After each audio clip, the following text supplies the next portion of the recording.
خبر دیں گے آپ کو کراچی سے، جہاں پر گرینڈ ہیلتھ الائنس کے احتجاج کا یہ معاملہ ہے۔ گرینڈ ہیلتھ الائنس کے مظاہرین پریس کلب کے باہر جمع، مظاہرین میں مرد اور خواتین شامل ہیں۔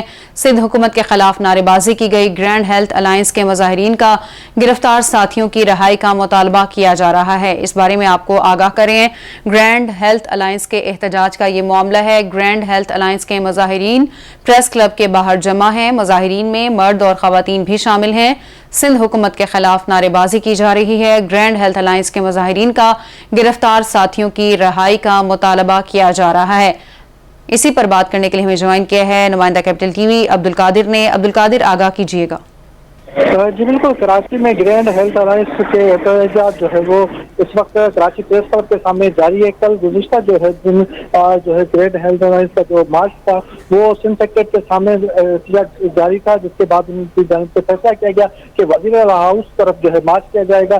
وزیر اعلیٰ ہاؤس طرف جیسے مارچ کیا گیا، جس کے بعد جو ہے پولیس کی جانب سے جو ہے ڈی جے کالج کے سامنے روکا گیا، جس کے بعد کئی گرفتاریاں کی گئی، درجنوں سے زیادہ جو ہے وہ گرفتاریاں جو ہے عمل میں لائی گئی۔ اس کے بعد جو خواتین تھی وہ ان کو جو ہے وہ رہا کر دیا گیا، لیکن جو مرد حضرات ہیں ان کو ابھی تک رہا نہیں کیا گیا، جس کے بعد گرینڈ ہیلتھ الائنس کی جانب سے یہ جو فیصلہ کیا گیا کہ پریس کلب کے سامنے احتجاج کیا جائے گا اور اپنا مطالبہ جو رسک ہیلتھ الائنس ہے اس کو بھی لے کر آگے چلا جائے گا، اور ساتھ ساتھ اپنے ساتھی ہیں جن کو ابھی گرفتار کیا گیا ہے کل مارچ کے دوران، ان کی رہائی کا بھی مطالبہ سامنے آ رہا ہے، اور ان کا یہ کہنا ہے کہ ہمارے ساتھیوں کو بھی رہا کیا جائے اور جو مطالبہ ہے ہمارا ہیلتھ رسک الائنس وہ بھی جاری کیا جائے۔ جی، گرفتار ساتھیوں کی رہائی کا مطالبہ بھی کیا جا رہا ہے اور دیگر جو ان کے مطالبات ہیں ان کا بھی کہا جا رہا ہے کہ پورا کیا جائے۔ عبدالقادر ہمیں آگاہ کرے تھے، شکریہ۔ اور چیئرمین تحریک انصاف پر حملے کے بعد آزادی مارچ کی بحالی کا تیسرا روز ہے۔ آزادی مارچ توبہ ٹیک سنگھ اور کمالیہ کے بعد جھنگ کے لیے روانہ۔ آزادی کے قافلے کی قیادت مرکزی سیکرٹری جنرل اسد عمر کریں گے۔ آزادی مارچ کے قافلے کا موٹر وے جھنگ انٹرچینج پر استقبال کیا جائے گا۔ 12:30 بجے آزادی مارچ کے قافلے کا 18 ہزاری پر استقبال ہوگا۔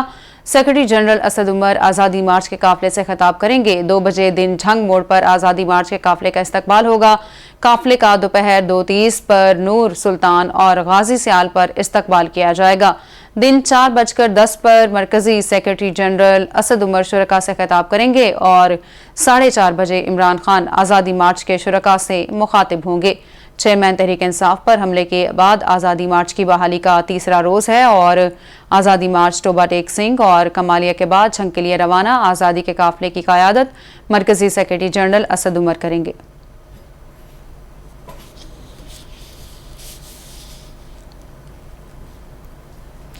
آگے بڑھتے ہیں، آپ کو بتائیں کہ وزیر اطلاعات مریم اورنگزیب کہتی ہیں عمران خان خود تماشا بن چکا ہے۔ 4 سال سے فارن ایجنٹ نے قوم کا تماشا بنا رکھا ہے۔ عمران خان کے تمام تماشے بے نقاب ہو چکے ہیں۔ عمران خان 2014 سے آپ نے تماشا لگایا ہوا ہے۔ 4 سال نالائکی، نااہلی اور جھوٹ کا تماشا لگایا۔ 4 سال الزام، بہتان اور جھوٹ کا تماشا لگایا۔ عمران خان نے عوام کے روزگار اور مہنگائی پر تماشا لگایا۔ 4 سال سے ملک میں لوٹ مار کے تماشے لگائے۔ مریم اورنگزیب نے مزید کہا گھڑیوں اور ہاروں کے لوٹ مار کے تماشے ہوتے رہے، لوگوں کی پگڑیاں اچھالنے، غلیظ مہم چلانے کے تماشے لگائے، ذاتی سیاست پر قومی مفادات قربان کرنے کے تماشے لگائے۔ عمران صاحب، اب آپ کے تماشے بند ہونے کا وقت ہو چکا ہے۔ وفاقی وزیر اطلاعات مریم اورنگزیب کی جانب سے یہ کہا گیا عمران خان خود تماشا بن چکا ہے۔ موسم کی بات کر لیتے ہیں تو پاک پتن میں سردی کی آمد کے ساتھ ہی شہر میں لنڈا بازار سج گیا ہے۔ شہری گرم ملبوسات اور بوٹ خرید رہے ہیں۔ بات کریں گے نمائندہ کیپٹل ٹی وی مشتاق سے۔ مشتاق، آگاہ کیجیے گا اس بارے میں۔ جی بالکل، سردی میں اضافے کے ساتھ ہی جو ہے شہریوں نے گرم ملبوسات خریدنے کے لیے جو ہے لنڈے بازار کا رخ کر لیا۔ یہاں سے وہ گرم لباس بھی خرید رہے ہیں، جس میں جرسی، سویٹر اور کپڑے وغیرہ، اور اس کے ساتھ ساتھ شوز وغیرہ، بوٹ وغیرہ بھی خرید رہے ہیں۔ تو اس وقت میرے ساتھ کچھ شہری ہیں، ہم ان سے جانتے ہیں کہ لنڈا بازار میں اور عام بازار میں کتنا فرق ہے، کیونکہ مہنگائی تو آپ کو ہی پتہ ہے کہ بہت زیادہ بڑھ چکی ہے۔ جی بھائی بتائیے گا یہاں پر کس قدر مہنگائی ہے؟ جی جیسا کہ آپ کو پتہ ہے ہمارے ملک میں مہنگائی کافی زیادہ بڑھ چکی ہے اور سردی کی بھی آمد ہے۔ تو یہ جو بازار ہے لنڈا بازار بنسبت دوسرے بازاروں کے اس کے نہایت ہی آسان قیمتوں میں اور کم قیمتوں میں نا اچھے شوز ملتے ہیں اور امپورٹڈ شوز ملتے ہیں۔ جی